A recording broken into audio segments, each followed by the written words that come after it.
Eviction আছিল আমাৰ south Salmara ডিষ্ট্ৰিক্টৰ কি কয় হাটচিংমাৰী মাজমজিয়াত এটা এভিকশন হ'ল। আজি ৩৬ বছৰ ধৰি মানে বেলেগ পাৰ্টীয়ে ঠাই আছিল। এইটো মানে যিটো মানে মালিকে আছিল সেইটোৱে মানে মাননীয় কি কয় মাননীয় আদালতে এইটো ৰায়দান দিলে আৰু ৰায়দান সূক্ষ্মভাৱে হৈছে আইন ব্যৱস্থাৰ ওপৰত যে মানুহৰ আস্থা আছে এইটো মানে কি কয় আমি গোটেই চাউথ চালমাৰাবাসী ধন্যবাদ জ্ঞাপন কৰিছোঁ। প্ৰাইভেট এইজনৰ মাটি আছিল, ইহঁতৰ দেউতাকৰ মাটি আছিল।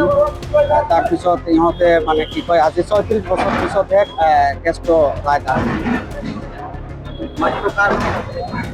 মাটিটো আছিল একচুৱেলি আবু সৈয়দ ৰেজানুল ইছলামৰ মাৰ নামত আছিল।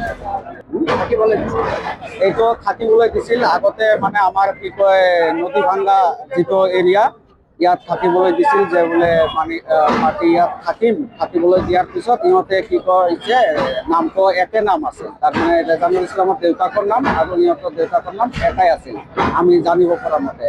এইটো সুযোগ লৈ মানে এইটো কাম কৰিছে। মহামান্য আদালতক আমি এইটোৱে মানে অনুৰোধ জনাইছোঁ যাতে এই ফেমিলিটো মাটি বাৰী বিক্ৰী কৰি ৩৬ বছৰ কেছটো মানে চলাই আছিল, বহুত টকাৰ মানে কি কয় ক্ষতিপূৰণ হৈছে।